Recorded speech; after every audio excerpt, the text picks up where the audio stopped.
The Abominable Love, a novel by Dr. A. Ahmed. This is an intriguing epic story which resonates with love, resilience, courage, and sacrifice. Copyrights. All rights are reserved. No part of this book may be reproduced, stored in a retrieval system, or transmitted in any form or by any means without the prior written permission of the author, except by a reviewer, who may quote brief paragraphs for a review to be printed in a public newspaper, general magazine, school journal, or university article. This tale is a work of fiction, but the entire novel is based on a real love story between an Arab girl and an African boy. All names, characters, places, and events are either the product of the author's imagination or used literary. Therefore, any resemblance to actual people, living or dead, events or locales is merely coincidental. Chapter 37. The Sharia law of inadequacy of the marriage of an Arab wife to an African husband. As soon as the married lovers left the Sharia court, Insaf's father came to them and tried to forcefully take his rebellious daughter from her African husband Deng and travel with her to the city of Gadaref. The so-called disobedient and runaway Arab daughter refused to obey him and insisted on not leaving her husband and going with him. She knows that her dangerous Arab father will slaughter her with his shoulder knife in an honor killing as slaughtering a goat as soon as he gets his hands on her. When she refused to listen to him, the father attacked his daughter with his stick, but the African husband intervened and saved his Arab wife. The brave husband received 3 strong blows to his back, thus saving his wife and their fetus in her womb. Somehow, the African husband managed to hold the angry father captive until his Arab wife escaped unharmed. Despite this, the father cursed his rebellious daughter with insults and many threats that he would find her eventually and slaughter her like an animal. Finally, the husband Ding also managed to escape from his father-in-law without stabbing him with his knife, which was fixed like a dagger on his shoulder. The angry father chased his disobedient daughter for some time, but was unable to catch her and killed her in a cruel crime of honor. The rebellious daughter was incredibly lucky that day because not a single policewoman was left in the Sharia courtroom when the Sharia judges annulled her illegal marriage to her African husband and ordered her to go with her Arab father. The only 2 policewomen present actually took the first rebellious wife to her Muslim husband's house of obedience. Had it not been for that, the Arab daughter Insaf would have been arrested by a policewoman and forcibly taken to her city of Gadaref with her dangerous Arab father, Hajj Salah al-Junaid. Despite this, the angry father returned to the Sharia courtroom and informed the 3 judges that his rebellious daughter had escaped. Upon hearing the new complaint, the chief judge issued a police arrest warrant against the rebellious Arab daughter, Insaf, and her former African husband, Deng. Therefore, a citywide search began that day against the rebellious, adulterous Arab Muslim woman, Insaf Salah al-Junaid, and the disobedient, adulterous, African Muslim man, Deng Majak Nasser. Whenever and wherever they are found, each one of them must be flogged with 100 lashes, as stated in the Quran, and no mercy should be taken from you regarding them. This is based on the Almighty's saying, "The adulteress and the adulterer, flog each of them with 100 lashes, and do not let pity toward them in the religion of God if you believe in God and the last day, and let a group of believers witness their torment." Surah An-Nur 24, verse 2. Both former spouses were accused of trying to have sexual cohabitation, as the infidels and atheists do in Western countries, together illegally as a companion and his mistress or boyfriend and girlfriend, and committing adultery after the Sharia court of God and his infallible prophet Muhammad invalidated their Islamic marriage, which was incomplete with the approval, permission, presence, and signature of the girl's father or guardian, and also according to the Sharia law, because it was not. Compatibility matches of the Shakia tribe of the Arab wife and the Dinka tribe of the African husband. However, the lovers did not take the Sharia court's decision seriously until they met their lawyer Siham Khalil. Before she could express her shock in words, the unreproductive feminist lawyer placed her hands on her head and pronounced aloud the Shahada or Islamic creed out of habit, "I bear witness that there is no God but Allah, and I bear witness that Muhammad is the messenger of God." Although she is an atheist and God for her doesn't exist, still the feminist lawyer became accustomed to those Islamic religious jargon. She says those creeds out of habit rather than religious conviction.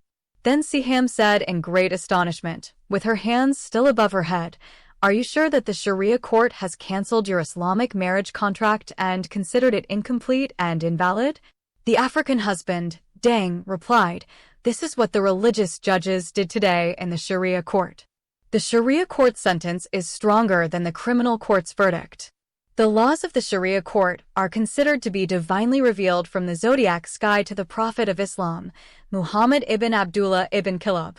Even the President of the Democratic Republic of Sudan does not have the authority to cancel or change the verdict of the Sharia court. The annulled Arab wife, Insaf, asked, "What should we do?"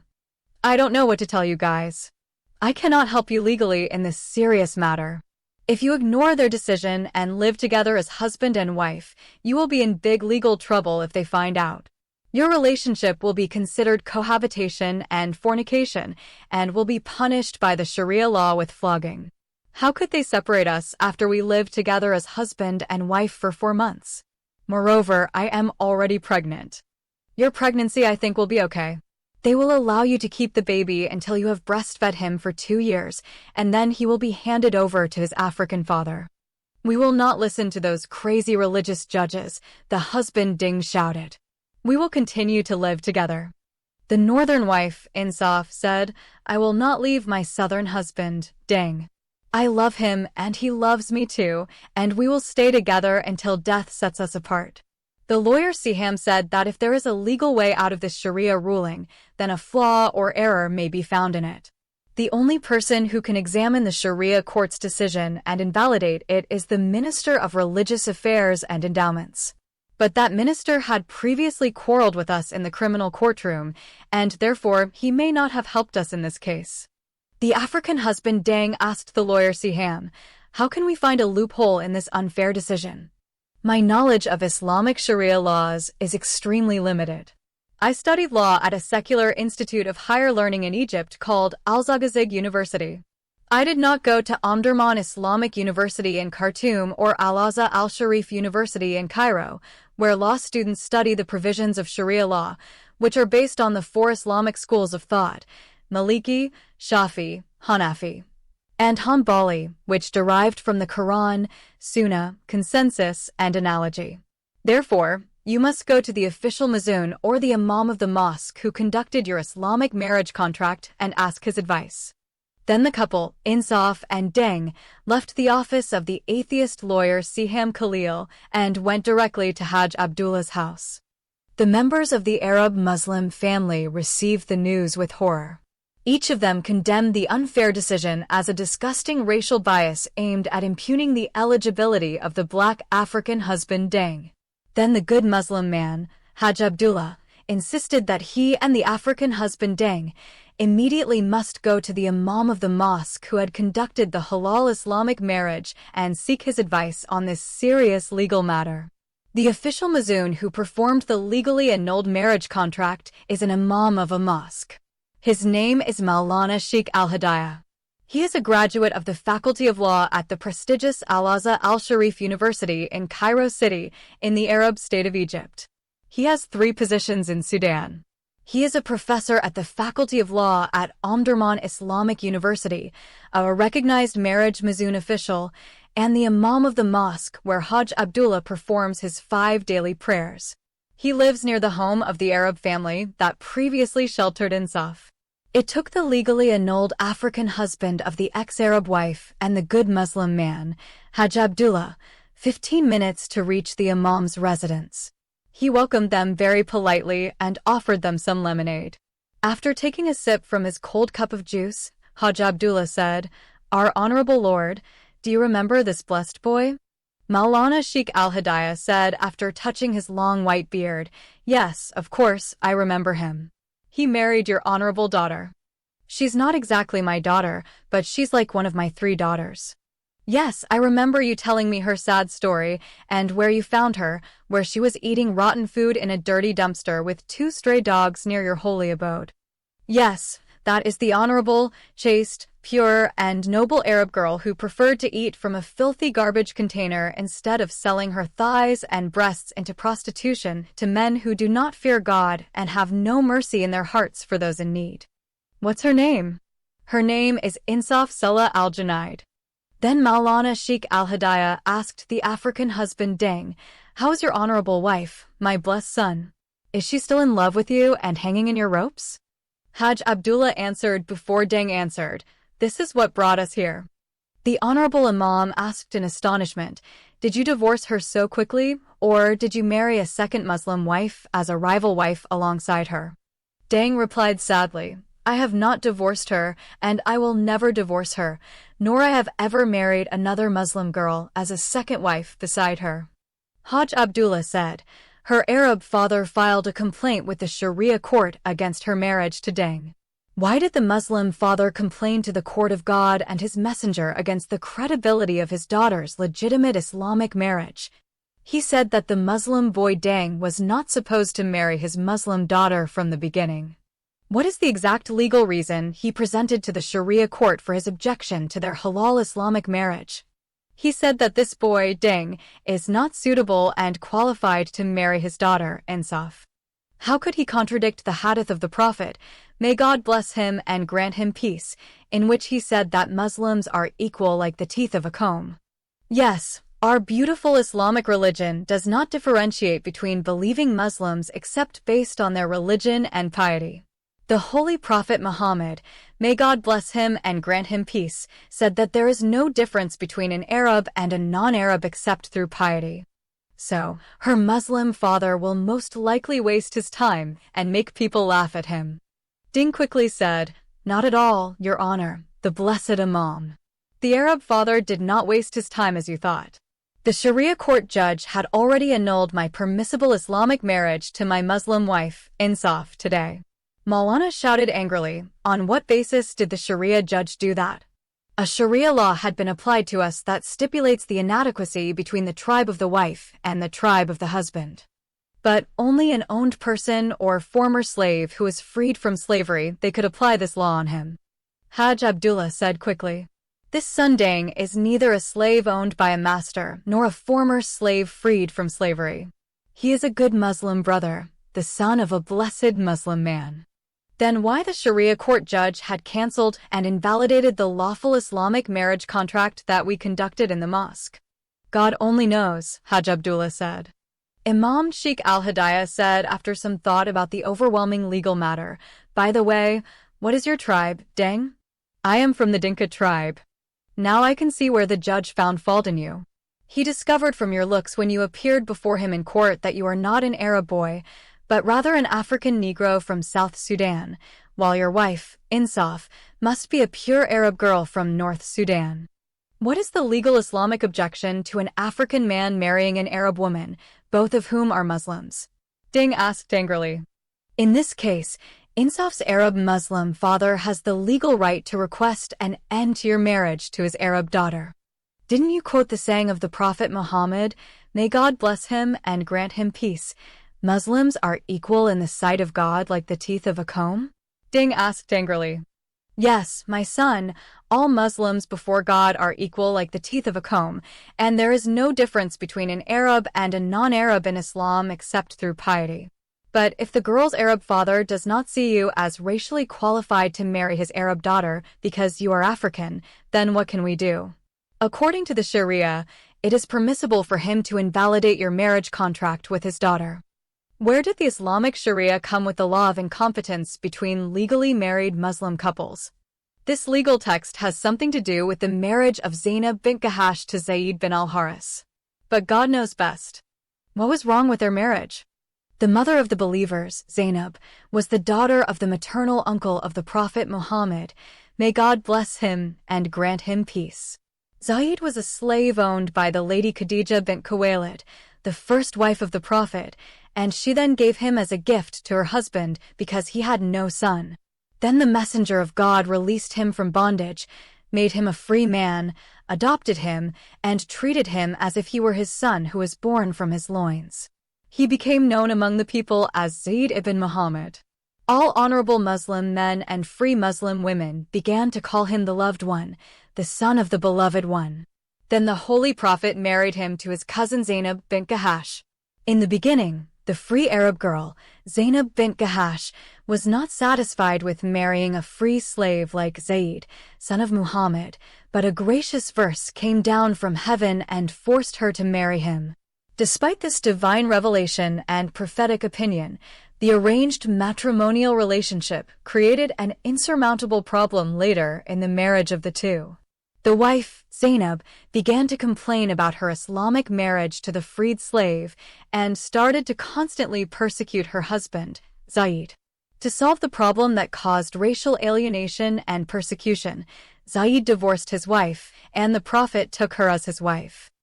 The legally rejected African husband interrupted and asked with righteous anger, if the Prophet had released Zayd from slavery and adopted him and thus became like his son, then why did a racial problem arise in the legal Islamic marriage? There are different stories to explain this marital problem, which was solved by Zainab's divorce and her marriage to the Prophet.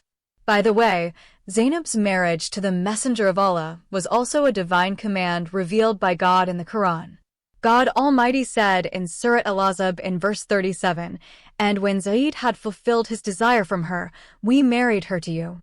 Some Muslim scholars said, Zainab herself saw Zayd as inferior to her, so she began to despise him. In other words, she did not respect him as a husband. Other scholars said that the Prophet Muhammad lusted after Zainab when he saw her half-naked in the house of her husband Zayd, who was not at home when the messenger came to visit him. The Sirah or biography of the Prophet mentioned that Zainab was a white and beautiful and had a sexy fat body. She was one of the most perfect women of the Quraysh tribe. Therefore, the husband Zayd divorced his wife Zainab so that the Prophet could marry her and have halal sex with her. However, other scholars said that the clan of Zainab, from which the mother of the Messenger of God Muhammad came, may God bless him and grant him peace, did not like the marriage of their free Arab daughter to the freed former slave Zayd ibn Muhammad. Hajj Abdullah interrupted and said proudly, "O our blessed Imam and Lord, I told my son Dang that if he wants to marry one of my 3 free Arab daughters, I am fully prepared to marry her to him." God bless you, Hajj Abdullah. You are like the Holy Prophet Muhammad, may God bless him and grant him peace, because you see all Muslims as equal as the teeth of a comb. Confused, Ding wondered, how can I leave the girl I love and divorce her and go marry another girl I don't love? The Imam of the mosque who performed the previous Islamic marriage contract, which has become legally invalid and cancelled forever, said in response, under the law of God and his messenger, Insaf is no longer your wife. You cannot even marry her again. Dang asked angrily, O Maulana Sheikh al-Hidayat, if I ask for your Arab daughter's hand in marriage, will you reject me because of that Sharia law that makes it legally permissible for an Arab wife to be divorced from her African husband due to lack of sufficiency between their tribes? To be frank with you, said Maulana politely, I may not give you my daughter in marriage for the same reason.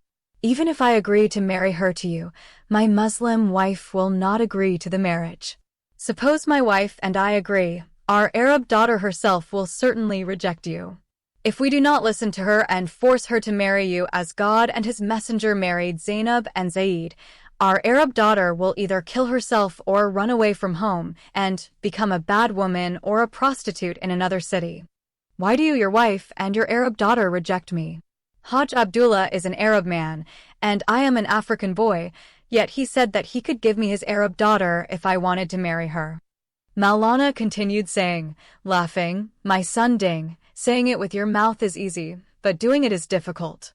If you don't believe my words, ask for his daughter's hand in marriage today, and then see what his Muslim wife and his Arab daughter will do. Ding did not take Maulana Sheikh al-Hidayat's challenge seriously. On the other hand, Hajj Abdullah considered this a real test of his personal integrity and religious commitment. Thus, he thought about it for a long time. When he returned to his home and his Arab family with the African boy Dang, he did not tell him what he intended to do. Chapter 38. Racial discrimination practiced by the Arab police against the African husband. The illegitimate Muslim couple, Insaf and Dang left the home of the good Muslim man, Haj Abdullah, that evening with feelings of disappointment and frustration. Instead of returning to their hut in the shanty town called Al-Ashash, they took a taxi to the riverbank and sat on the far, lonely side of the Nile. They remained quiet for a long time before they began to discuss their serious, insoluble problem. The legally annulled husband, Dang, asked after a long silence, "Do you think we would make a mistake if we lived together as husband and wife after the Sharia court invalidated our Islamic marriage contract?" His illegitimate wife, Insaf, responded sympathetically, "I don't know, what should we do next? I love you so much, Dang. I do not want to leave you. I have no one to go to if I leave you, and I can't live without you. I believe there is a solution to our seemingly unbeatable problem," Dang said. "If you accept my idea, my beloved Insaf, we can be free from this racist, unfair Sharia law." "What is the solution, my dear Dang?" "We have to run away together. We must leave the north and its racist Arab people and go to South Sudan. Over there, the Islamic Sharia laws are not applied.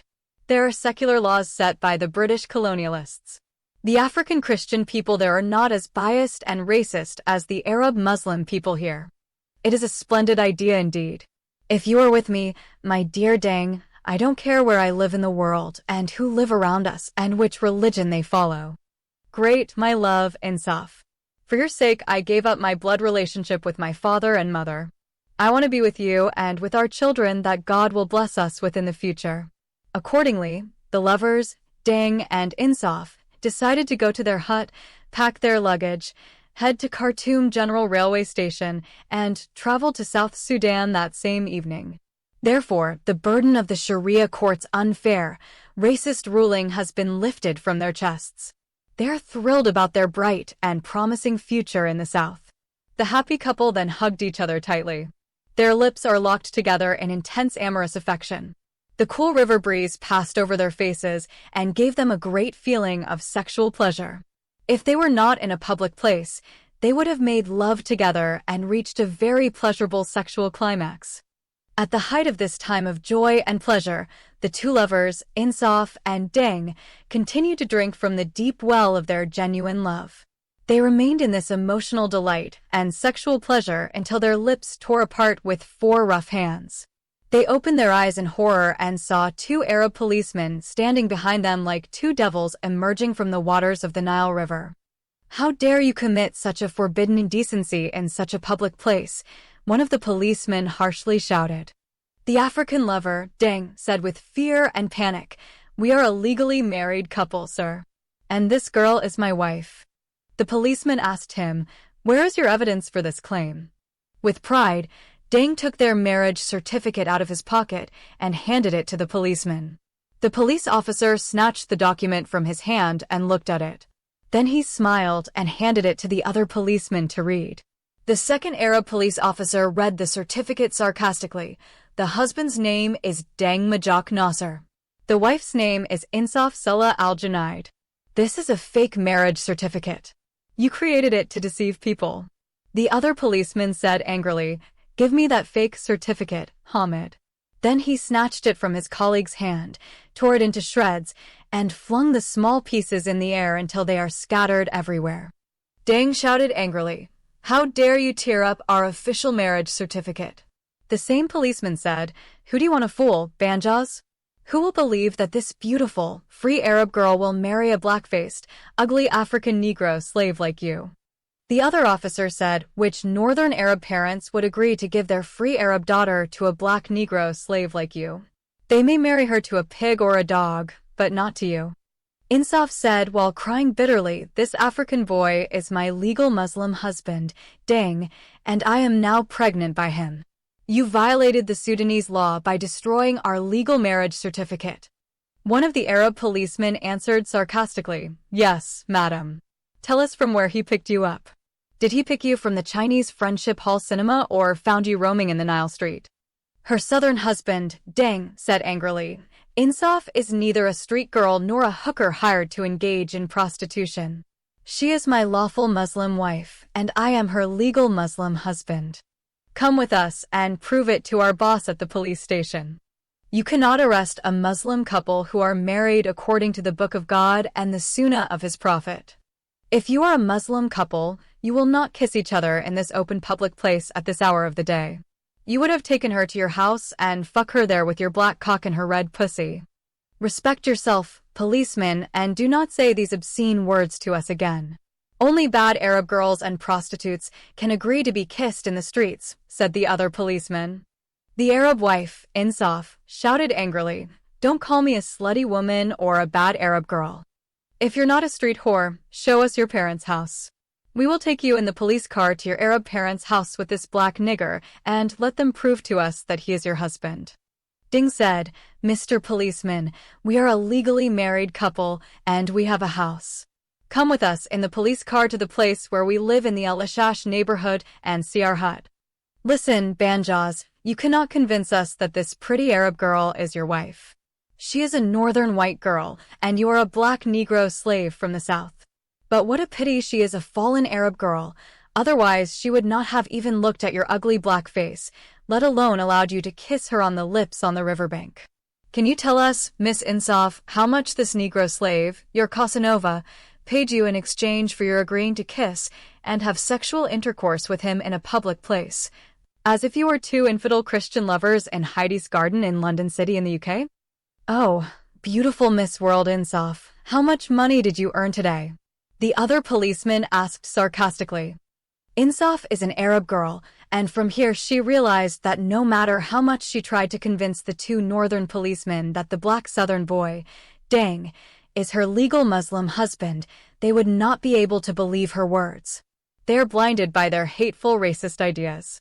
Then she put her hand around the waist of her African husband, Dang, while crying bitterly, and said to the two Arab policemen, "If you do not want to believe that this African boy is my legal Muslim husband, then come with us to the house of my Arab parents, and they will testify in our favor and confirm our permissible Islamic marriage."